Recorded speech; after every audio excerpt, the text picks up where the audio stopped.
You're listening to the Good Food CFO podcast, where we focus on financial strategies for building a profitable food business. I'm your host, Sarah Delavan. Today on the podcast, I am joined by Kira Forgia, founder of Paradigm Consulting, the go-to people operations resource for business owners ready to protect, streamline, and scale their businesses. With a decade of experience in people operations in the corporate world, Kira founded Paradigm to bridge the gap between corporate HR policies and the modern needs of entrepreneurs. Her resources and intensive training programs take a people-first approach to building a company culture and hiring practices that speak to the heart of your brand, then supports that with the necessary HR processes, frameworks, and documentation so you can build your unique business without becoming legally or ethically vulnerable.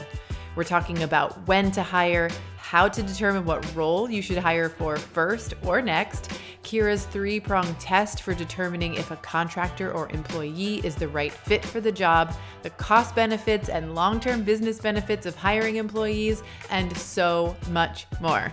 Let's get to it. Kira, thank you so much for joining me here on the podcast. I'm super excited to chat with you. Yay, me too. Well, thank you for having me. Of course. I'm so excited to have this conversation today because I've been having this conversation with so many of my clients and so many of our program members. And I thought, we've got to get a professional on this podcast and really lay it all out for everybody. So before we dive into the meat of our conversation, I'd love to hear a little bit about your background and what kind of was the catalyst for founding Paradigm Consulting, the business that you run today. Yeah, so I have kind of a funny background, I guess. I started out in corporate sales, so a lot of cold calls and marketing and stuff like that, and then sort of just my soul died a little bit, and I wanted to work in a little bit more of a place where I could have more human connection and be more involved with people. And so I convinced a bunch of my friends to quit our job, and we decided we were going to travel. So we took a 3-month backpacking trip. And for the summer prior to that, getting ready to travel and stuff, I truly could not get myself to keep going to this corporate job. It was literally killing me. So I'm a college athlete. I played water polo. I've swam since I was 5 years old at a pretty high level. And I just decided to start teaching little kids swim lessons on the side, just for a few hours every now and then.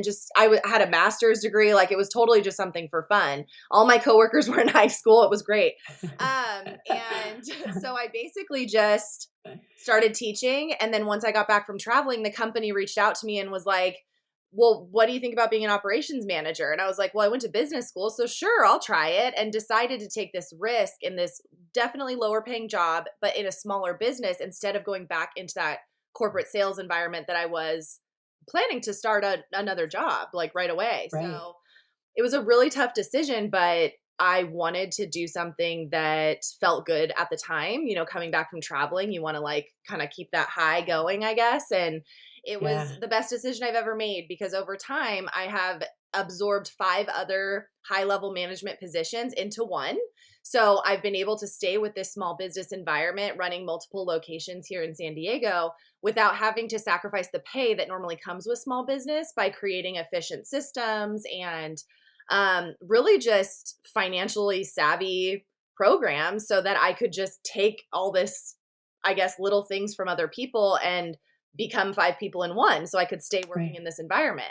And I wish I could say, oh, it's just because I'm so smart and blah, blah, blah. But really, I was terrified to have to go back to this corporate situation where I was so unhappy that I had to literally flee the country. So, so I was really lucky in that sense. And I've been doing operations and HR for this company for about 8 years.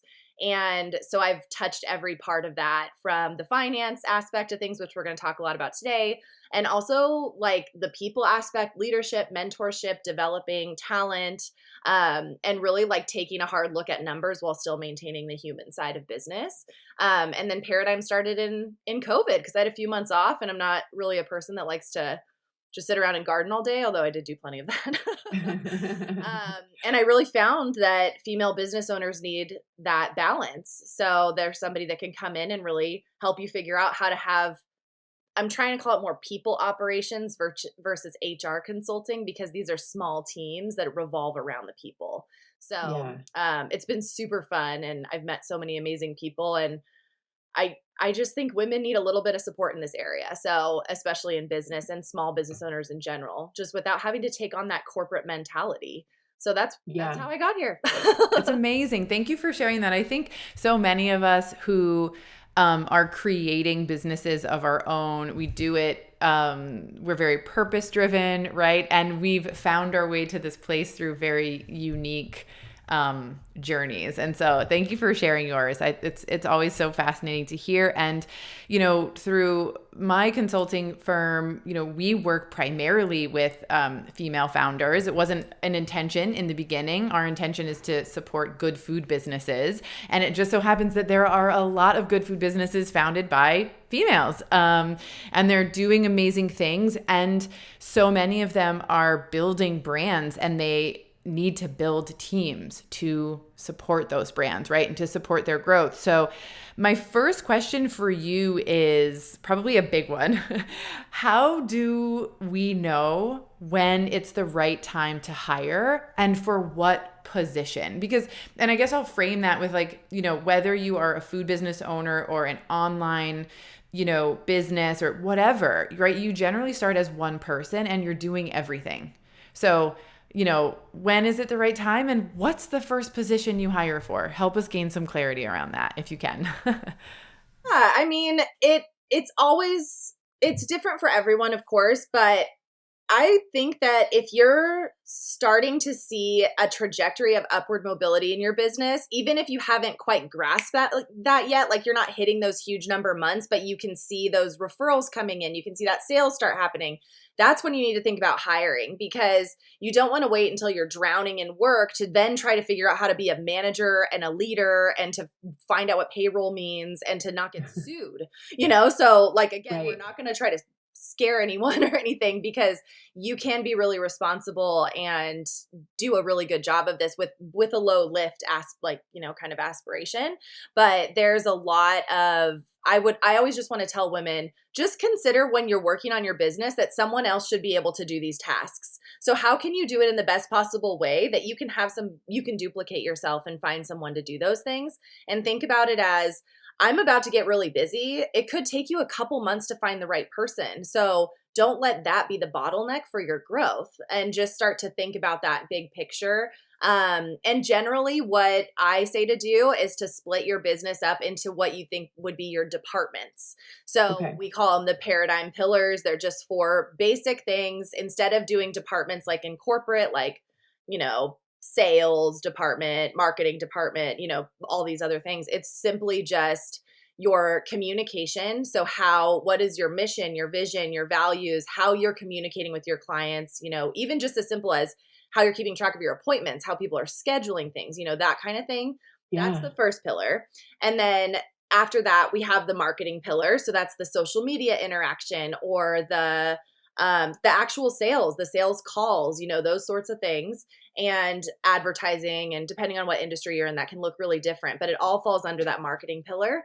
And then your internal, which is literally just managing your business. So the legal, the financial, anything that you don't have your clients looking at, but is mostly where you're spending, a lot of us spend a lot of our time in the internal. And then the external is the client experience. And then instead of taking all of that and trying to figure out how to split it all up and to make it so that there's somebody doing the worst of each of those, you just kind of brainstorm, make a list of the things that are the tasks that are taking up a lot of your time, and then figure out which pillar that falls in, and then hire somebody for that. So if you're finding a lot of dead time or things that you hate doing in the marketing pillar, you're going to go find somebody that's going to help you with marketing first, get that stuff off your plate, and then actually move into the other areas of your business, make sure that they're streamlined and automated, and you can delegate later on those aspects.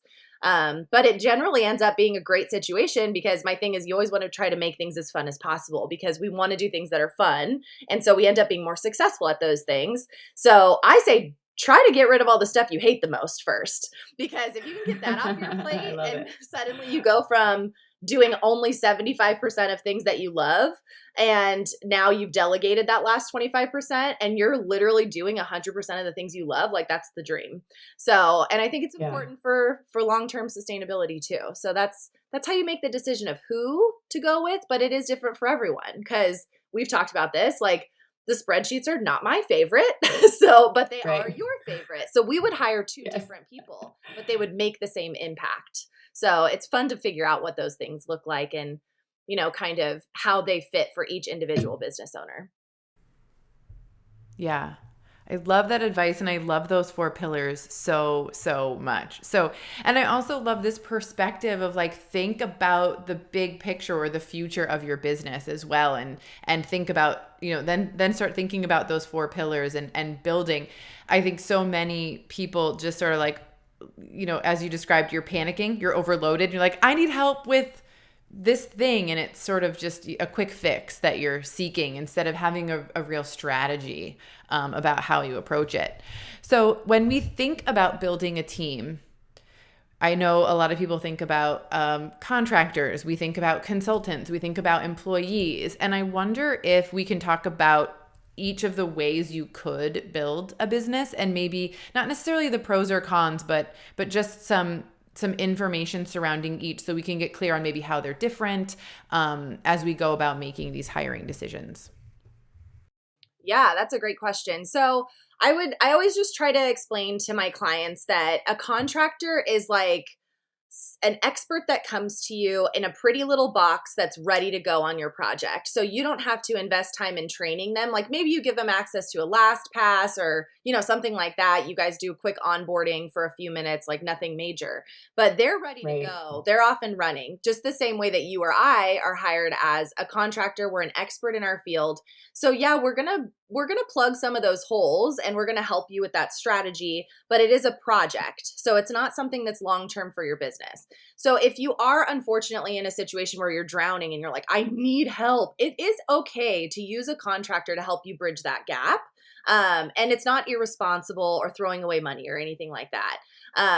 Contractors generally do come at a premium, especially if you're getting somebody that's high, very, experienced. Like, for example, if you're hiring an HR consultant like me, then you're going to be in a better position by doing it on a project basis or an outsource basis for a small business because an HR consultant costs an HR person costs $65,000 a year. So even though the contractor might be a little more money, you're comparing it to like the price of an employee that is highly experienced and specialized, which you probably don't need. So if there is a way to like identify, I guess, which areas need that really specialized help and think of it as a project, then that's a contractor and it's well worth the premium. Whereas employees, you want to look for someone that's going to have a growth mindset and just work right alongside you to learn from you, to be mentored by you, to grow with you, and to speak like the language of your business from the inside out. Contractors have their own businesses that they're speaking about. So we love contractors, but if you're looking for long-term sustainability, then you're going to want people that are walking and talking your brand and helping you create a company culture that is going to represent who you are as a business owner. And it doesn't have to be 20 people. Like I know a multi-million-dollar business owner that has one person that works for her and she's become full-time. She gets amazing benefits. She is doing great in her job. She cares about the company. She's a walking, talking advocate for this brand. And it's great for the company. It's great for the business owner to have that consistency and that steady growth. And it's great for the employee because she went from being a contracted VA to having a full-fledged career where she can learn so much every day and add that value to the business. And so it really can be a mutually beneficial arrangement. It's just about deciding where you're at and where you want to go next. But it ends up being, and not to be too long-winded, but it isn't really an if as much as it is a when or a how, because we don't really get to decide I just want to have contractors. I don't want to worry about employee policies and whatever. Like the law doesn't let us do that, like depending on what role you need to be played in your business. And I want to dig into that a little bit because you use the word contractor to describe what you and I do, right? And a lot of people in their lingo would call us consultants and people that they hire to do a task within their business part-time who's not an employee a contractor. And that leads me to this question, who can be a contractor and who can't? Because I think that I'm going to go ahead and say I think people assume that there's a gray area that's actually not there, right? Like it should be a little bit more clear cut than people make it. I guess the best way to explain it is that and I should say I'm not a CPA, so big disclaimer, like, red flashing lights, like I didn't go to tax school or whatever all that hard stuff they have to do. But I will just be like brutally honest and say the IRS, the government, wherever, depending on your country's laws, doesn't have consultant as a choice. It's either contractor or employee. So we are consultants, but according to tax law, we are contractors because we pay our own taxes. We pay our own 30% overhead.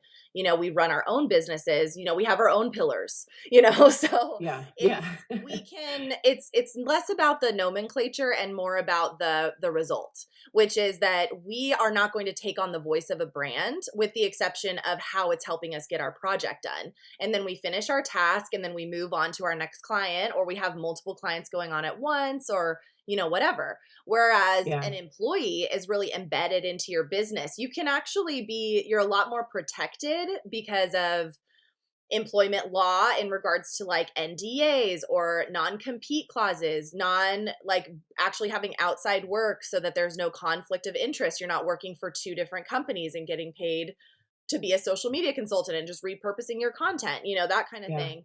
And there is definitely really amazing social media managers that are contractors.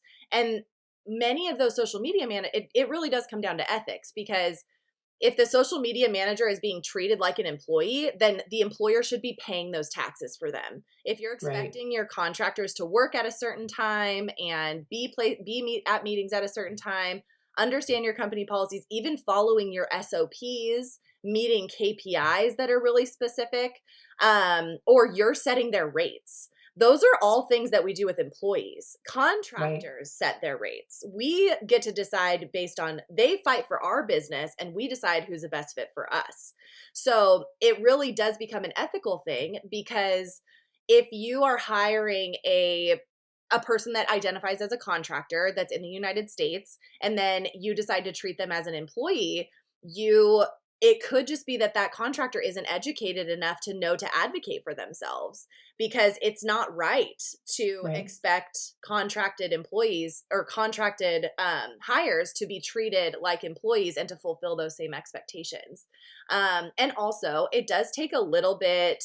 Like when we're using these contracted hires, we're like, here's the project, like get after it. You got it. Like, I'll see you in a month or whatever, it shouldn't really be like they're part of your day-to-day, or your organization can't run without their constant attention on things. So there's no wrong way. Like the best business models have both.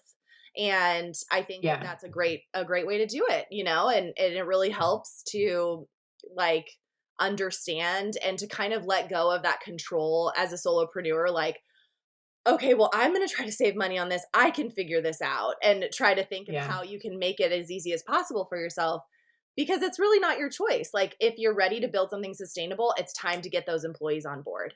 Whereas if you want to plug some holes real quick so that you can move forward, then great, get some contractors, but treat them as such. I really appreciate the clarity that you bring to the distinct differences between the two. I just think for me, you just made it very, very clear. And I recall you mentioning in a previous conversation this 3-pronged test. So if someone listening has just heard your explanation and they're still thinking like, oh, but this person is totally okay to be a contractor, or, whatever they might be thinking, I would love for you to run through that 3-pronged test for folks. Can you tell us about that? Yeah, definitely. And it's also really accessible on the IRS website too. So you can always go check it out. And Awesome. it's in pretty straightforward terms. So I think we could probably include a link to that page or something. For sure. We'll put that in the show notes. Yeah. It's awesome because it is really straightforward and it is across the whole country. So different states might have different stress on those laws, but and we can talk about that later, like running, multi-state businesses and how that looks for managing people in law. But there are three main things that you want to look at are the behavioral implications, the financial implications, and the type of relationship. So you can kind of check that out through that website. But the main thing is that I just like to think of it as a contractor bids you for their business. They set their rates. They work when they want. So that's the behavioral and financial. And then the type of Mhm. relationship is more of an egalitarian one. So it's not so much that this contractor works for you, but they are serving your business. So in the Right. most simple terms, like without getting too long-winded about it, like that's it. And the nice thing about it is that if you have people that are currently working for you as contractors and maybe they're popping up as like, oh crap, like, like maybe I don't want to be like mistreating this person. They mean so much to me, whatever. There are slight changes that you can make in your agreements to ensure that you're still following these laws and being ethical with your standards. Just making sure that you follow that direction if you're not 100% ready to get them to the employee status. Yeah. And that's okay because most of the time, if somebody's a contractor, they probably don't want to be an employee. So you will have to Right. just find someone else. So use the contractor for what they're for so that you can find someone else. I know one of our mutual friends Yeah. is currently in that situation where they're moving over from using all contractors to employees. And it's stressful and it can be emotional. It's like, oh my gosh, I'm taking on this person's livelihood. And the contractors are actually helping her to transition to that role as part of their offboarding, which is really great because you can work that out as a project. Like my contractor is their current Right. project is helping me train my new employees because they've helped me build this aspect of my business. And with some real like specific just really digging into those responsibilities and being conscious that you might have to change a couple of ways that you're interacting in order to be 100% ethical. Most people are willing to work with you. So it's okay to do that. But generally, you can't turn a contractor into an employee. Those are going to be two different people, and the employee is going to cost you significantly less because you're going to be taking on that development side of things. And so you're Right. basically paying them in money, experience, and development, as well as you're running the business. They just get to go Yeah. home at the end of the night and, watch the housewives or whatever. Yeah. I want to bring up a specific situation that happened with a client of mine where she has a contractor who is working for her part-time. There is some flexibility to when she works, but there's also, it's like 50-50. You know what I mean? Here's my availability, but okay, well then I need you, it's again like a gray area, but for all of us involved it seems pretty clear, right? Including for the individual who's the contractor who's saying, hey, I think I maybe need to be an employee. And of course, that raised a red flag, and my client and I had a conversation about it, and I brought up to her the fact that the individual can, like, and I don't know the ins and outs of this, but I said the individual can like report to the IRS that they actually are an employee and they're not a contractor. And there might be some negative implications for you and for your business. And I'm hoping that you can provide some clarity around situations like this, and make more sense of it than I just did, because I know it's an incomplete like explanation. But tell us about these situations.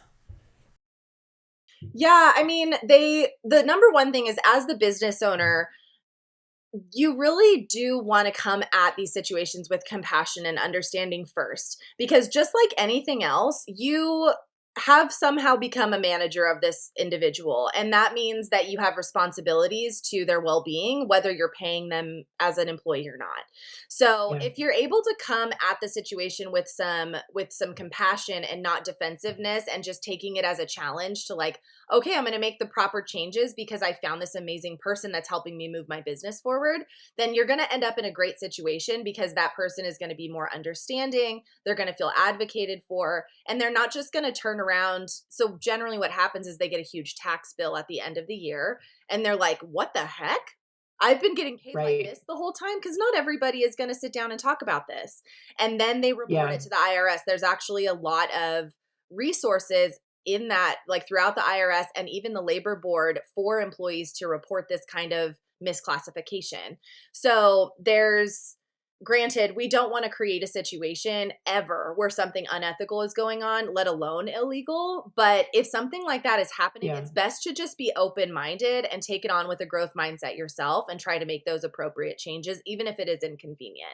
Because brushing it under the rug, it ends up just, you're in finance. Like, it's usually not a good idea. It's never good. It's never good. So there was this whole thing that happened. It's crazy, because I know you're in California too, but I think it was last year or 2019, and there was this huge thing with Uber and Lyft and it was a misclassification proposition. And there was so much advertising about how if California made these laws stricter, then these drivers were not going to be able to make their own schedules anymore, and they weren't going to have the freedom that they wanted to have, and all this stuff. Well, those advertising campaigns are generally put out by the corporations that don't want to pay employees benefits. They don't want to pay them reimbursements. They don't want to cover them on their taxes. They wanted things to be easy. You just pay them a check and they have to deal with all their stuff later. So what generally happened is there was a big misconception, and freedom got called into play, because contractors do have more freedom. So there is a preference. Some people wanted to work for those organizations because it gave them a ton of freedom. Whereas other people were like, I'm driving 40, 50 hours a week and I should be getting benefits. This is crazy news to me. Like, I'm struggling. My family's struggling. And then I get these huge tax bills at the end of the year, and my car doesn't work anymore, or whatever. So I would just advise, like, not everything is like this big drama, but Uber and Lyft could have, instead of spending millions of dollars on like smear campaigns, I guess, about being an employee, then maybe they should have just put that money back into their people and made sure they were cared for, and then given certain people the opportunity to be contractors if they wanted to, and made it legal and make it work. Like, I think it says a lot about those organizations that they thought it was money better spent to run national smear campaigns so that they don't have to give a generally minimum wage earning person a health benefit. Like, these are multi-million-dollar organizations. This isn't a small business where we're like, I don't know if we can do health benefits. Like, it's hard, and it is hard, and you don't have to do them as a small business, definitely. But it's just like, I guess my biggest thing is like, I don't mean to be like a big tree hugger or whatever, like, however people are like, bleeding heart liberal, take care of the workers. But at the end of the day, like, we kind of have to take some responsibility as business owners to make sure that we're moving in the right direction ethically in that sense, and not to let the face value of things kind of sway us one way or another without fully understanding the experiences of others. Yeah. And I think it's an interesting, position to be in, right? I think I speak for both of us as well as many of the food business owners that I work for. We want to build businesses that look different than perhaps the corporations we worked for in the past, or corporations that we hear stories about, in the news. And we want to treat our team, whether it's made of contractors or employees or a mixture, right? We want to treat everybody well, and we want to build businesses that look different than what we're used to or what we kind of experienced early on in our careers. But there is a financial, there's a financial stress that comes along with it. And one of my hopes for this conversation is to alleviate some of that stress and help people understand the financial and other benefits that come along with building a team sort of the right way. And I'm kind of making air quotes, but whatever the right way is for you as a business, right? So that I'm really excited to keep digging in. So we've done the 3-prong test. We've determined, let's say, that we are going to hire employees because they're going to be integral parts of our business operations. We need them to work specific hours, right? We have checked all the boxes and we're going to hire employees. That's what we need to do. What are the steps that we need to take to make that happen? Let's just use this scenario where we don't have any employees right now. This is going to be employee number 1. Can you walk us through some of the initial steps? Yeah, it's not as hard as you think. I would say that the logistical, like the actual steps that you have to take legally and like that are going to be things that you have to maintain and manage are pretty straightforward. They're literally just checking things off a list. So generally you'll have to check with your CPA and make sure this is accurate for your situation. But if you are established as an LLC, that's always the best way to go, because you are going to be able to, I think in most states, it's generally required that you have to be an LLC in order to become, to have like a payroll type situation. But the flexibility there is that you can classify yourself as one of 2 different types of organizations so that you can make sure you're getting maximum tax benefits. And there are a ton of tax strategists out there, especially in the online space, that can really maximize, to make sure you get to keep more of what you're earning. And that again is like, I would just say, do not waste your time trying to figure all this out on your own. Just know that it's there. Become an LLC, make sure you file that paperwork and talk to your CPA about a tax strategy for becoming an S Corp or a C Corp and how that can best benefit you. I will be honest, I spent way too much time trying to figure this out on Pinterest and Google and all that stuff when literally my CPA was like, oh, we're going to do this and next year we'll do that. And it was like, oh, cool. I wish I had that 7 hours back. Yeah. Yeah. But there's definitely, that's going to be the first step, is to establish what type of business entity you are, which you may have already done because you do want to limit your liability that's based on your personal issues and stuff like that. That can incur a cost, but it's nothing crazy, especially if your business is growing. It's just an easy investment that you make. And then you sign up for a payroll company. So the one that I recommend is called Gusto because it's so easy for entrepreneurs to use and it helps you cover all the bases. So I have used a few other organizations too, like ADP, which that could be the right fit for you too. I have contacts all over the place. But generally, especially if you're getting those first employees in place, I feel like Gusto is great at helping to educate you on what's actually going on because it's so seamless. It's really straightforward. You can see everything right there in front of you. And then once you do that, you just kind of like you build your employee policies. Hopefully you have a handbook, you start setting that company culture up so that your employees know what is expected of them. And that's what I do with my clients is set up those people operations and people management policies to protect your company from wrongful termination lawsuits and all kinds of stuff like that. And setting those up is, it's a little more complicated because if you have multi-state employees, then there are a couple things, there may be other laws you have to consider and things like that. So that's pretty much my specialty is finding a way to make things work no matter where you decide to hire from, because I believe that women, especially business owners, it's like matchmaking. When you find that person that's going to be the perfect fit for you, you don't want to have to worry that now they live in Alaska and you have no idea what their labor laws are, so creating, and you don't want to have another 50-page employee handbook for every state. So I'm really good at kind of pulling all that information together and then making sure you understand it. So, your company is protected from those labor situations. But again, you can get started. Like employee handbooks are not required by law. They're really beneficial if you think about HR and people operations as like setting a legal precedent. And you're going to be hiring multiple employees and you're going to be scaling. And that's why you're making these big efforts to learn and change and grow your business. Then it's good to start working on getting those policies in place just so you can understand them, but without necessarily having to go and spend, you have to get a degree in it. Yeah. Yeah. It's mostly just so that you can make sure you're managing them correctly and stuff like that. So there is that element of that's a little more complicated, but generally speaking, just getting that LLC established, getting those employees on a payroll, setting fair pricing, double checking wage laws in your community, and then just really working to care for them and to manage them appropriately so that you can make mistakes. Especially if you have that open communication with your team, nothing has to be perfect right off the bat. Gusto's going to help you to figure out how to, and other, different systems. They take out those taxes for you. You're not plugging in that number every 2 weeks. Like they decide, the employee fills out their forms, they decide what they need to do. And then the payroll company helps you take care of the rest, even workers' compensation or employee benefits. So it really is just about checking things off a list. It doesn't have to be, it's definitely more of a when than an if for many organizations that know that they can see themselves growing. So I would say don't try to figure it all out before you do it. Just wait till you do it, because once you make that decision, there's no way to get out of it. Like you have to pay workers' comp.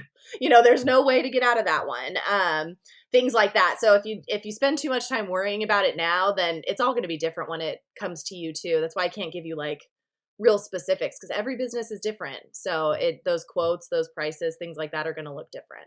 So I sometimes like to put myself in the seat of the listener, and you're talking about, okay, workers' compensation and payroll. With payroll comes payroll taxes. With payroll processing comes payroll fees, right? So dollar signs. Let's talk about, if I have a contractor, and in the definition that I kind of said before, it was like, kind of like an hourly employee, except without all the employee stuff, right? I can pay them $15, $18 an hour, whatever it is, and I'm done. I can walk away. But if we know that this person should be an employee and we want to do the right thing, what are we talking about in terms of additional costs in general? Because I know you can't give us the exact dollars and cents, but just to kind of help quell any fears that people might be feeling as they think about these steps. Yeah. So I definitely don't want to I want to tread lightly in this area, because every state is going to have different things, as well as the way that you are choosing to hire. So how much you're paying people is going to be a direct reflection. But the kind of across the board terminology is that you're going to pay about 15% more than what you're actually paying the person. So if you're paying them $100, then it's actually going to cost you $115. If you're going to be providing benefits, which again is not necessarily something that you have to do right off the bat, which I think is a little bit of a misconception too. People think that you have to hire full-time people, you have to provide benefits, all that stuff. That's not it at all. So you get to choose how to do that. When is the right time, when you can handle it, all that good stuff. But I would say about 15%. A little bit more than what you would actually be paying them. And then where the real cost kind of comes into play is that you get to develop this person, so that you may be paying them $15 or $18 an hour, just like you were your contractor.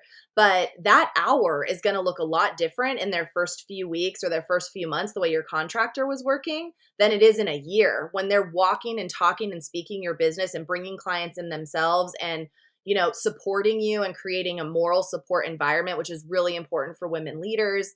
And also the protection of your organization, to not have somebody out there taking your ideas, interfering with your business, stealing your clients. If you have them on your team, it's cut and dry. You were representing my organization, you signed my conflict of interest, the policies of the company, and now you're going and using my intellectual property to profit. That's absolutely not allowed. And your company is protected because you had them within that umbrella.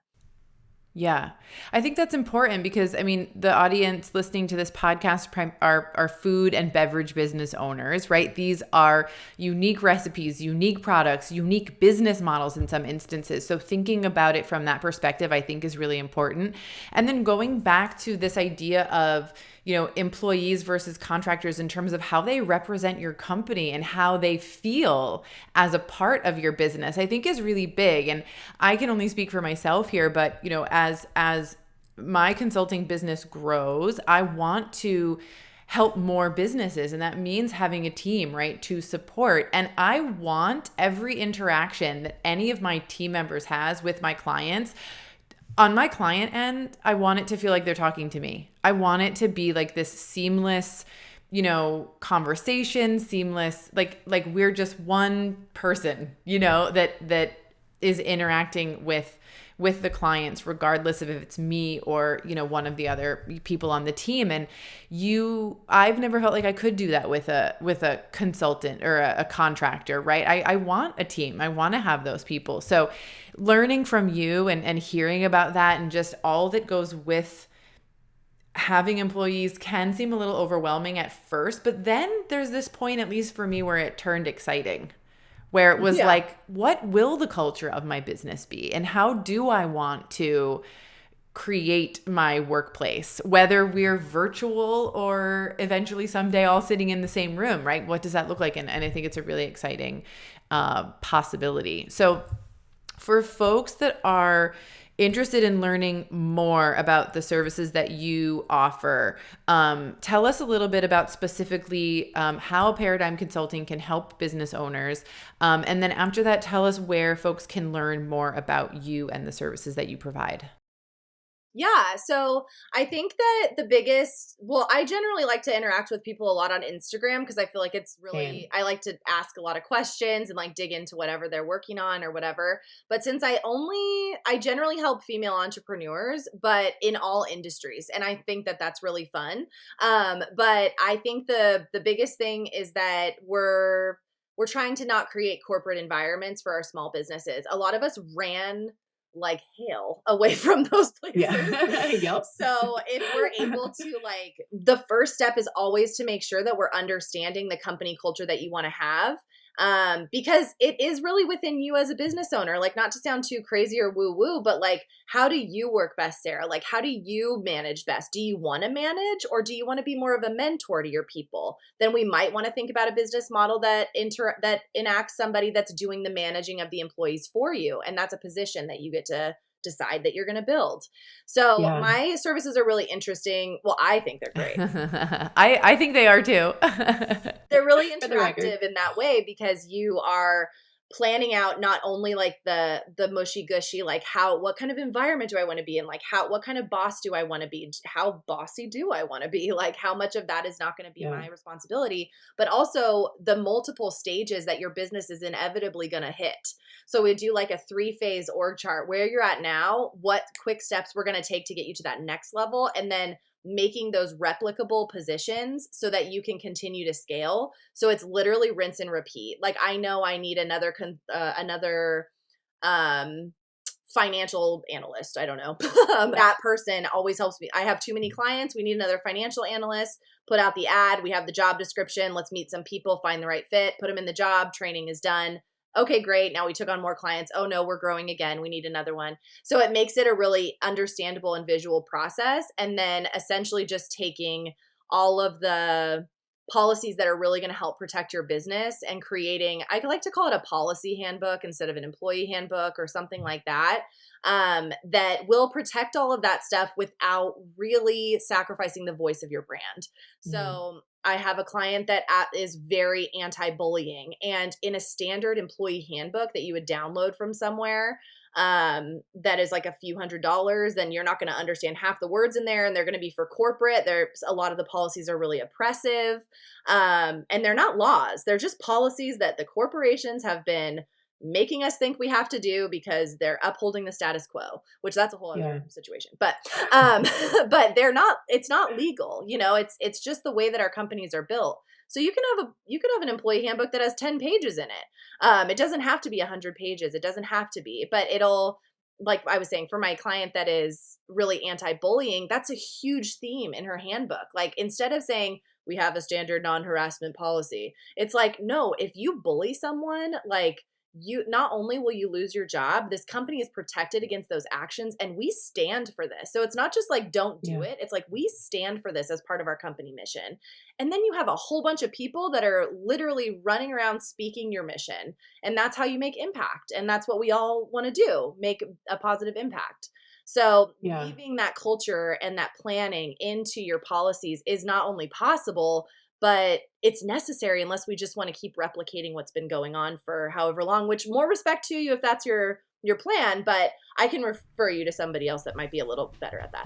Yeah. But I think this is a good point to just kind of pause on for a second. As small business owners, and I've worked with many of them, some of us believe oh, well, we have to do it the way that corporate does it, right? That is the way to grow. That is the way to be organized. That is the way to be structured and to have order, right? We just think, well, if we want to get to the next level, we do it the way that they've done it. And so then we end up repeating the and creating the environment that we didn't want to be a part of anymore, right? In many of our cases, I'm sure it's not the case for everybody, but this idea that we can do it our own way, I think, is something that we need to know and we need to understand and believe in. And then, like I said before, get really excited about it. I mean, I'm super excited about it, and I know that so many of the business owners that I work with will be too. So thank you for the services that you do provide and for being there to help us create businesses the way that we want to. I know I preach a lot in terms of the financial stuff. Every business is unique. No two businesses are going to be the same. And I hear in what you're talking about the same in terms of your what do you call them? People policies or people operations, and I think thank you for what you do. I think it's a really great service. So on Instagram, what's your handle? How can we find you there? My Instagram handle is @theparadigm with 2 M's because the M was taken. And then my website is the-paradigm.com. I have a blog on there. I try to share as much information about this, like ethical hiring practices and stuff, as possible. I also have a really awesome, it's kind of like a way to DIY your HR. It's a template library that's coming out pretty soon. So you can hop on my email list to get first access to that. So it's going to, Awesome. Especially for those businesses that maybe just have one employee and maybe that's just the way it's going to be for a while, it will give you all those resources that you need to ensure that you're doing it the right way and you're building those policies and you're really setting the standard for the way that you want to run your business long term. So that should be ready within the next month or so. So I'm excited about that. Amazing. And this podcast episode is going to air a few weeks after we record it. So by that time, it'll be very, very close to when that resource library is coming out. So we're going to be sure to link to the IRS page that has some of the information we talked about earlier. We'll definitely share a link to your Instagram and to your website, and then perhaps a direct link to join your mailing list for those folks that are interested in being among the first to know when those resources become available. There's this awesome quiz where you can actually take the quiz to see what who your first hire should be, and then it connects you right to my email list. So, but you get to download a free job description that will kind of outline the whatever, like kind of using those pillars and stuff. Like hypothetically, if you were to hire someone, this job description will probably cover a lot of what you asked for in the quiz. So I'll make sure and include that link or send it over to you too. That's amazing. Thank you so much. That's super exciting. I love that. Well, as with all of my guests, I feel like I could talk to you for hours and hours. We could have, so many questions and interesting conversation, but we'll end it here for now. I want to thank you so much for your time. I'm sure, our listeners will be reaching out. There's just so much value to be had from what you offer. And just thank you again for joining me. Yeah, I had a blast. Thanks so much. I look forward to hearing from your listeners. Awesome. Have a great day. Bye. If you're ready to start planning and budgeting to build your team, join me in the free Profitable Food Business community to continue the conversation. You can do so by visiting profitablefoodbusinesscommunity.mn.co or grab the link in the show notes. Thank you so much for joining me here today. Please remember to like, comment, and subscribe as the #1 way to support this show and to help us reach more food and beverage business owners. I'll be back with a new episode next week.